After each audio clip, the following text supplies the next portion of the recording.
शेवटी ही सगळी धडपड कशा करताय? धुळ्यामधल्या जुन्नर गावातल्या मुलांना इंग्रजी यावं ह्याच्याकरता?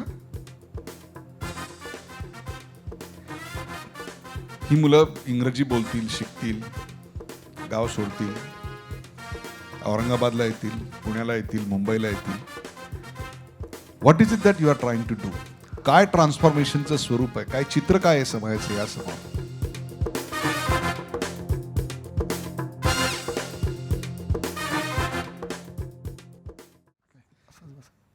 एक इन्व्हेस्टमेंट बँकर या देशाच्या भविष्यामध्ये काय इन्व्हेस्टमेंट करतोय बघा. आणि ती सुद्धा कुठे करतोय? तर धुळे, ज्याला मागासलेपणाचा आणि आदिवासीचा काही भागाला शाप आहे, त्या ठिकाणी हा करतोय. Harshal, there are some tough questions because तुझ्यासारखी माणसं फार विरळ आहेत आणि त्यांनी या प्रश्नांचा शोध घेऊन उत्तरं शोधली पाहिजेत, म्हणून हे सगळे प्रश्न आहेत. शेवटी ही सगळी धडपड कशा करताय? धुळ्यामधल्या जुन्नर गावातल्या मुलांना इंग्रजी यावं ह्याच्याकरता? ही मुलं इंग्रजी बोलतील, शिकतील, गाव सोडतील, औरंगाबादला येतील, पुण्याला येतील, मुंबईला येतील. What is it that you are trying to do? काय ट्रान्सफॉर्मेशनचं स्वरूप आहे? काय चित्र काय आहे समाजाचं या समोर? कारण 1100 शाळा is not a joke. You have really transformed, but what is a picture it will come out? म्हणजे जी गोष्ट अचीव करायची होती, मी अमेरिकेत होतो त्यावेळेस अमेरिकेतही शाळा मी बघितल्या होत्या, सरकारी शाळा. अमेरिकेत एक न्यूयॉर्क, शिकागो, सॅन फ्रान्सिस्को सोडल्या तर सर्व सरकारी शाळाच आहे. आणि मी इथल्याही सरकारी शाळा बघितल्या.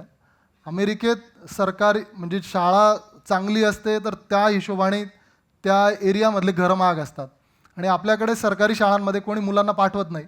जेव्हा की बघायला गेलं तर आपले वेगवेगळे मंत्री महोदयच म्हणतात की पर हेड महिन्याला एकही विद्यार्थ्यावर 2,500 रुपये खर्च येतो त्यांना. आपण इतका सारा खर्च करतो पण ज्ञानदानाचं काम ते बरोबर होत नाही.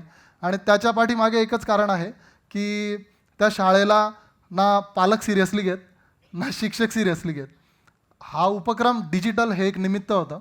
मेन म्हणजे मला हे सर्व जे स्टेक होल्डर होते, शिक्षक, पालक आणि विद्यार्थी, यांना त्या शाळेला सिरियसली घेण्याचं एक कारण होतं. आणि मी सुरुवातीला सांगितलं लोकांना हे घ्या, पण ऐकायला कोणी तयार नव्हतं की का ऐकू आम्ही हर्षलचा, तो तर अमेरिकेत राहतो. पण नंतर आम्ही एक निमित्त शोधलं आणि ज्यावेळेस कसं असतं की तुम्ही आज जर कोणत्याही जीप शाळेमध्ये गेला तर तिथे एक शालेय व्यवस्थापन समिती असते. आणि शालेय व्यवस्थापन समितीचा जो प्रमुख असतो, हे पद बघायला गेलं तर खूप पॉवरफुल आहे. तो मोठे मोठे डिसिजन घेऊ शकतो, पण त्याला स्वतःची पॉवर माहीत नसते. म्हणजे कसं असतं की एखादी व्यक्ती जर सरपंच होऊ शकली नाही, मग तो शालेय व्यवस्थापन समितीचा अध्यक्ष बनून जातो. आणि बऱ्याच ठिकाणी असं असतं की तो फक्त दर महिन्याला येऊन सही करतो आणि काय 200-500 रुपये घेऊन चालला जातो. पण ज्यावेळेस आम्ही त्या शालेय व्यवस्थापन समितीच्या अध्यक्षाला, सदस्यांना आणि गावकऱ्यांना थोडे पैसे द्यायला लावले, 100, 200, 500, ज्याची जशी कुवत असेल तशी, आणि त्यांच्या हातून तो वर्ग तयार झाला, त्यावेळेस त्यांना फिलिंग आली की त्यांच्या माध्यमातून किती मोठा बदल इथे घडून येऊ शकतो. किती मोठे मोठे गोष्टी, म्हणजे जे कसं असतं, आज जर तुम्ही एका गावात गेला ना, 2 भाऊ असतात, एखादा भाऊ शिकतो तो पुण्या मुंबईला जातो, एक भाऊ नाही शिकत, तो शेती करतो. मग मोठा भाऊ जो पुण्या मुंबईला असतो ना, त्याचे मुलं प्रायव्हेट स्कूल, इंटरनॅशनल स्कूलला जातात. मग लहान भाऊ त्याचा हेवा करतो, तो म्हणतो मी पण कुठेतरी पाठवेल. आणि ते ग्रामीण भागातले मुलं ज्यावेळेस त्यांना इंग्लिश मिडियममध्ये टाकतात त्यावेळेस त्यांची अवस्था खूप बिकट होते. आज मला खूप विद्यार्थी असे दिसतात की 6वी-7वी नंतर परत मराठी मिडियममध्ये येतात ते, कारण त्यांना काहीच समजत नाही, पालकांना काही येत नाही. तर ह्याच जर शाळा सुधरवल्या, आणि सुधरवायला काहीच करायचं नाही, ऑलरेडी सर्व तिथे आहे, फक्त सर्व स्टेक होल्डरला सिरियसली घ्यायचं आहे. आणि जर ह्या शाळा सुधरवल्या तर मग जी पुढची, म्हणजे जो युनायटेड नेशनचा सर्वे होता की भारताला विकसित देश होण्यासाठी 2060पर्यंत वाट बघावी लागेल, तर 2060मध्ये मी असेल का नाही मला माहीत नाही, पण आपण मग असंच होऊ द्यायचं का? त्याचं कारण जर शिक्षण असेल, ग्रामीण भागातले मुलं शिकत नसतील हे असेल, तर त्याच्यावर काहीतरी करायला पाहिजे. म्हणून हे सुरू झालं. Let me put it differently. कुठल्याही भागाची प्रगती कशावर झाली हे जे आपण मापदंड जर ठरवले तर ते आपण ह्युमन डेव्हलपमेंट इंडेक्सनी ठेवतो. त्या ह्युमन डेव्हलपमेंट इंडेक्समध्ये या 1100 शाळांच्या एरियात काय फरक पडणार आहे? या शाळांमध्ये जर बघितलं तुम्ही, ज्यावेळेस आम्ही उपक्रम चालू केला 2015-16मध्ये, त्यावेळेस आमच्या धुळ्यातल्या 1103 शाळांमध्ये जे 59,000 विद्यार्थी शिकतात, म्हणजे महाराष्ट्र शासन जो त्यांचा निकष काढतो प्रगत विद्यार्थी आणि अप्रगत विद्यार्थी, तर खूप शाळा 100% अप्रगत होत्या. आज धुळे जिल्ह्यातल्या 75%हून अधिक शाळा 100% प्रगत आहे. तिथल्या मुलांना वाचता येतं, तिथल्या मुलांना बोलता येतं. म्हणजे जसं मी याआधी 1-2दा म्हटलं आहे की आज जर शिक्षकांना, मला आठवतं मी ज्यावेळेस 7वीमध्ये होतो त्यावेळेस आम्हाला सर होते, त्यांना आम्हाला सूर्यग्रहण चंद्रग्रहण शिकवायचं होतं. त्यावेळेस शिक्षक तास सुरू होण्याच्या 15 मिनटं आधी आले आणि त्यांनी पूर्ण ते मोठं वर्तुळ वगैरे आणलं होतं, मोठी पट्टी, आकृत्या काढल्या, कोणाची कोणावर सावली पडते आणि मग सूर्याला ग्रहण कसं लागतं ते एक्सप्लेन केलं. आता ते शिक्षक मेहनती होते, पण प्रत्येक शिक्षक वेगवेगळ्या प्रकारची मेहनत घेतात. आज जर त्यांच्या इथे तो TV किंवा प्रोजेक्टर असेल, ते कंटेंट पुण्यातल्या मुलालाही सारखंच सूर्यग्रहण दिसणार आहे, धुळ्यातल्या ग्रामीण आदिवासी भागातल्या मुलांनाही तेच सूर्यग्रहण दिसणार आहे.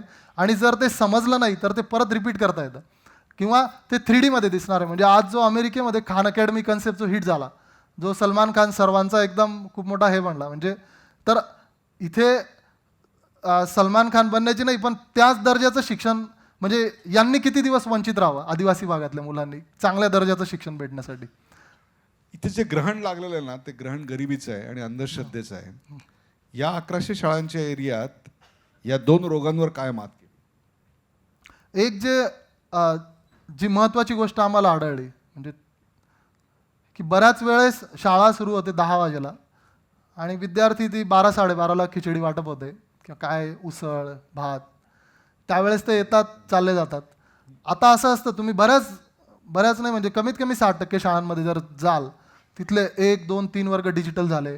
ते विद्यार्थी 9-9:30 पासून त्या वर्गांबाहेर असतात आणि सांगतात की सर लावा ना सर, TV लावा, प्रोजेक्टर लावा, आम्हाला आज तुम्ही काय दाखवणार आहे, अजून नवीन काय दाखवणार आहे. आणि शिक्षकाचं कामही सोपं आहे, जर एखादी कन्सेप्ट विद्यार्थ्याला समजत नसेल तो परत रिव्हर्स करून परत दाखवू शकतो.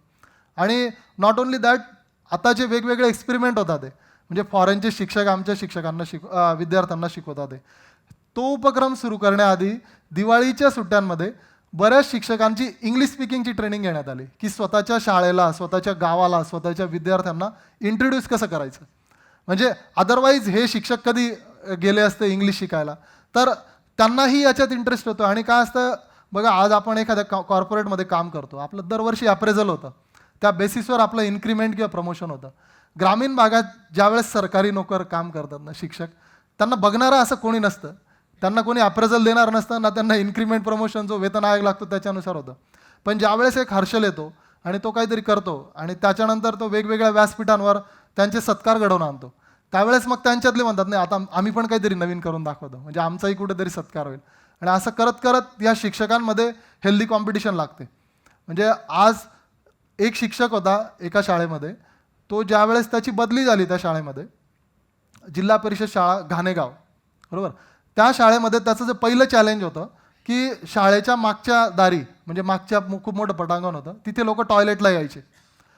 त्या शिक्षकाला शाळा सुधारायची होती म्हणून तो सकाळी शाळेत यायचा आणि दगड घेऊन उभा राहायचा की मला शाळा इथे, ही माझ्या शाळेचं ग्राउंड आहे, तुम्ही इथे टॉयलेटला यायचं नाही. आणि त्यानंतर ती शाळा पहिली ISO शाळा झाली, ती शाळा त्या तालुक्यातली पहिली डिजिटल शाळा झाली आणि ती शाळा अमेरिकेशी कनेक्ट गेली. तो शिक्षक आता चांगला इंग्लिश बोलतो. अदरवाईज त्या शिक्षक फक्त दगड मारत होता लोकांनी टॉयलेटला येऊ नये याच्याकरता. हे कधी झालं असतं मग असं. आणखीन त्या भागातली एक समस्या, कारण आपण अनेक दौरे बरोबर केले त्या भागात म्हणून, की तो म्हणजे शाळाबाह्य विद्यार्थ्यांचा प्रश्न फार फार गंभीर आहे. हो, काय याच्यावर उत्तर? शाळाबाह्य विद्यार्थ्यांचा प्रश्न गंभीर याच्याकरता आहे कारण रोजगारासाठी ते पालक ऊस तोडणी ज्यावेळेस काय पर्टिक्युलर सीझन असतात त्यावेळेस ते गुजरातमध्ये जातात किंवा इकडे मराठवाड्यात किंवा पश्चिम महाराष्ट्रात येतात आणि त्यावेळेस मग ते मुलांना सोबत घेऊन जातात. पण आता खास करून 3 ते 4 शाळांमध्ये आम्ही बघितलं. आणि कसं असतं, हा जो बदल घडून येतो ना, खूप आदिवासी लोक असतात किंवा खूप अशिक्षित असतात ना, त्यांच्यात बदल घडून आणणं ना कम्पॅरेटिव्हली खूप सोपं असतं. ते मानतात. पण सुशिक्षित माणसाला किंवा थोड्या शिक्षित माणसाला समजावून सांगणं खूप कठीण असतं. कारण त्याचं काय प्रॉब्लेम काय आहे, हा, सुशिक्षित माणूस अंधश्रद्धा नसतो, हा. पण त्याची गुगल आणि विकिपीडियावर श्रद्धा असते. तो सगळ्या गोष्टीची उत्तरं युट्यूबवर शोधतो. म्हणजे मी तुम्हाला एक एक गावाचं उदाहरण सांगेल. रामनगर म्हणून एक शाळा होती. तिथे त्या त्या गावाची लोकसंख्या होती साधारणतः 900-950, आणि सर्वजण ऊस तोडणीसाठी गुजरातमध्ये जायचे. ज्यावेळेस ऊस तोडणीचा सीझन यायचा त्यावेळेस ते गुजरातमध्ये जायचे. पण आता आम्ही तिथे सिस्टम कशी आली, डिजिटल शाळा झाली, लोकांनीच पैसे दिले.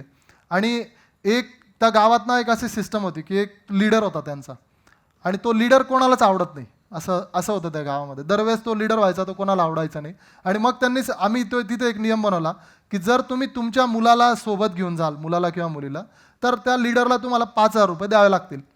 मग त्याला 5,000 रुपये नाही द्यायचे म्हणून गावातले जे 3 ज्येष्ठ नागरिक होते त्यांच्याच समाजाचे, त्यांनी ते मुलं सांभाळले. आणि काय साधारणतः 30-35 मुलं होते. 2.5 महिन्यात ते लोक परत आले, पण ते मुलांची शाळा बुडली नाही. असं खूप ठिकाणी होत नाही आहे, पण खूप ठिकाणी व्हायला सुरुवात झालेली आहे. आणि ज्यावेळेस तुम्ही या लोकांना या शाळांमध्ये स्टेक होल्डर बनवाल ना, आणि जो बदल बघा, मी या डिजिटल शाळेचं लोकसहभागाचं महत्त्व सांगतो. आम्ही एका ठिकाणी प्रेरणा सभा झाली, आणि त्या प्रेरणा सभा झाल्यानंतर चांगला निधी जमा झाला, जवळजवळ 65,000 निधी जमा झाला. मुख्याध्यापकांच्या कॅबिनमध्ये जाऊन बसलो, आणि मुख्याध्यापक म्हणे, सर आता याचं काय करायचं आहे? म्हटलं, सर आता 65,000 जमा झाले, आपण 2 किंवा 3 प्रोजेक्टर तुम्हाला घेता येईल याच्यामध्ये, तुम्ही ठरवा कोणते घ्यायचे. मग त्यांनी सांगितलं, सर मी ज्यावेळेस चार्ज घेतला होता ना मुख्याध्यापकाचा, त्यावेळेस मला एक बॉक्स देऊन गेले होते म्हणे मागचे मुख्याध्यापक.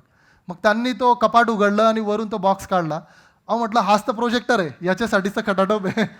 तो म्हणे की म्हणजे जी मागची सरकार होती याच्या आधीची 2012-13मध्ये पृथ्वीराज चव्हाण साहेबांनी खूप चांगला उपक्रम केला होता. त्यांनी सर्व केंद्र शाळांना ICT लॅब आणि प्रोजेक्टर दिले होते. पण काय झालं, ज्यावेळेस शासन देतं ना, त्यावेळेस त्यांना असं वाटतं की आपण लावू, आपल्याकडून तुटून जाईल, त्यापेक्षा तो कपाटातच ठेवा. ज्यावेळेस चार्ज द्यायचा आहे त्यावेळेस पुढच्याला आपण देऊन जाऊ. पण ज्यावेळेस आम्ही दिले त्यावेळेस ते त्या शिक्षकांनी आणि त्या गावकऱ्यांनी मिळून स्वतः हाताने आणले, वाजत गाजत आणले, आणि त्यामुळेच त्यांना ते वापरायचेच आहे.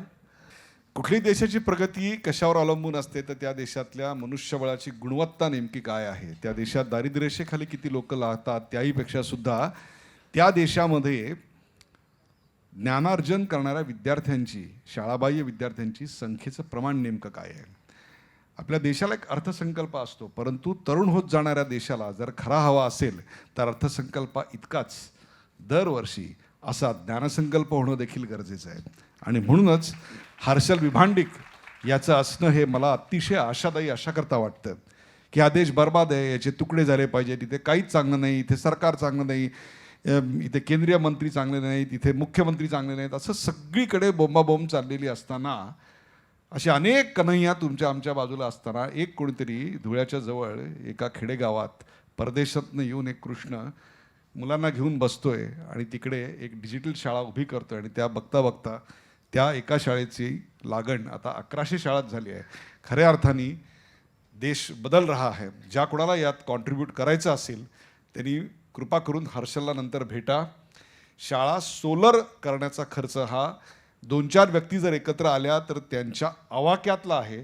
तुमच्या एकत्र येण्यानं आणि थोड्याशा देणगीतनं शाळा सोलर झाली, त्याचा अर्थ एका संपूर्ण समाजामधल्या अंधाराला आपण कायमची तिलांजली दिल्यासारखं असेल. ते काम निर्लसपणे अमेरिकेतल्या सर्व सुखांवर पाणी सोडून जो धुळ्यामधल्या आड रानातल्या अशा गावांमध्ये की ज्या गावात जाताना पायवाटेच्या आजूबाजूला नाग, साप या सगळ्याचं दर्शन घडत असतं, किंवा इन्स्पेक्शनला सुद्धा तिकडे लोक जात नाहीत कारण त्या मोटरसायकलच्या मागे साप येत असतात. अशा परिस्थितीत सुद्धा न डगमगता हर्षल काम करतोय. Harshal, salute to you. You are the real change agent in this. Thank you sir.